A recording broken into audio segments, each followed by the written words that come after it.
નિધિ, ખૂબ જ નસીબદાર લોકોને એ અવસર મળે છે જ્યારે ઐતિહાસિક ક્ષણની સાક્ષી બની શકાય, અને તમે એ ક્ષણની સાક્ષી બન્યા છો।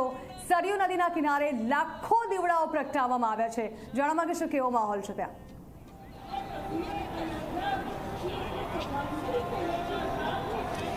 बिल्कुल हूँ तो नसीबदार छूँ। मैं तो ये सौभाग्य प्राप्त कर्યું છે, સાથે સાથે આપણે બધાએ સૌભાગ્ય પ્રાપ્ત કર્યું છે, આ પેઢીએ સૌભાગ્ય પ્રાપ્ત કર્યું છે કે આપણા સમયમાં આ ઐતિહાસિક ક્ષણ આવી છે અને તેના સાક્ષી આપણે બની શક્યા છીએ। એટલે કે આપણા પછીના આપણા પુત્ર પૌત્ર પણ આ ઘટનાને યાદ રાખશે અને કહેશે કે હા, મારા દાદા દાદીએ આ ઘટનાનું કવરેજ કર્યું હતું। એટલે આપણે બધા સૌભાગ્યવાન છીએ જ, એ વાતમાં કોઈ બેમત નથી। હા, હું અયોધ્યાની ધરતી પર આવી છું, આ અવધ ધરા પાવન ધરા પર આવી છું અને મેં અહીંયાનું સ્પંદન અનુભવ્યું છે। એટલે મને ખબર છે કે અહીંયા રામ નામ કણ કણમાં વસેલું છે, તેમાં કોઈ બેમત નથી। અને જ્યારે ભગવાન રામની પ્રાણ પ્રતિષ્ઠા થાય, ભવ્ય મહેલમાં તેઓ બિરાજમાન થાય, તે પછીનો માહોલ કેવો હોય એ શબ્દોમાં આપણે વર્ણવી ન શકીએ, પણ એ દ્રશ્યો મારે તમને બતાવવા છે।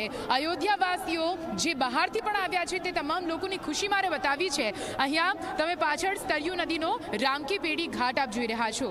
5 લાખ જેટલા દીવડા પ્રગટાવી અહીંયા દિવાળીનો માહોલ બનાવવામાં આવી રહ્યો છે। દિવાળી છે જ કેમ કે જ્યારે રામ 14 વર્ષનો વનવાસ ખતમ કરીને પરત આવ્યા હતા ત્યારે પણ કંઈક આવા દ્રશ્યો સામે આવ્યા હશે। ત્યારે પણ તમામ લોકોના ચહેરા પર એક સ્મિત હશે, તેમના મનમાં એક ઉત્સાહ હશે કે મારા રામ ઘરે આવ્યા છે, મારા રામ પરત આવ્યા છે। અને આ તો 500 વર્ષનો વનવાસ હતો, તો 500 વર્ષના વનવાસ પછી 5 લાખ દીવડા અહીંયા રામકી પેઢી પર પ્રગટાવીને એક રીતે ભગવાનનું સ્વાગત અહીંયા ખૂબ જ ધૂમધામથી કરવામાં આવી રહ્યું છે। લોકોને કેટલી ખુશી છે તે જ્યારે તમને પૂછીએ છીએ ત્યારે તેમના આંખોમાંથી અશ્રુ વહી જાય છે। એ અશ્રુ દુઃખના નથી પરંતુ ખુશીના છે કે 500 વર્ષના સંઘર્ષ બાદ પણ ભગવાન આખરે પરત તો ફર્યા છે।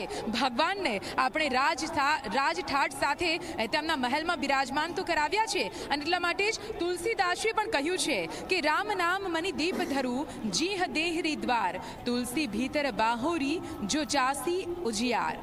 એનો મતલબ એમ થાય છે કે પોતાના હૃદયમાં અંદર અને બહાર બંને તરફ જો તમે પ્રકાશ ઈચ્છતા હોવ તો રામ નામ રૂપી મણીનો દીપકને તમારે બહારની સાથે સાથે અંદર પણ પ્રગટાવવો પડશે। અને એટલા માટે જ્યારે આ પ્રસંગ આવ્યો હોય, જ્યારે રામ નામ જપતા હોઈએ અને કણ કણમાં રામ વસેલો હોય અને એ રામની જ્યારે આ રીતે સ્થાપના થતી હોય, એ પછી મંદિરમાં સ્થાપના થતી હોય કે દરેક લોકોના દિલમાં સ્થાપના થતી હોય, તો પછી દીવારૂપી દીપાવલી કેમ ન મનાવવામાં આવે? બિલકુલ, દિવાળીનો માહોલ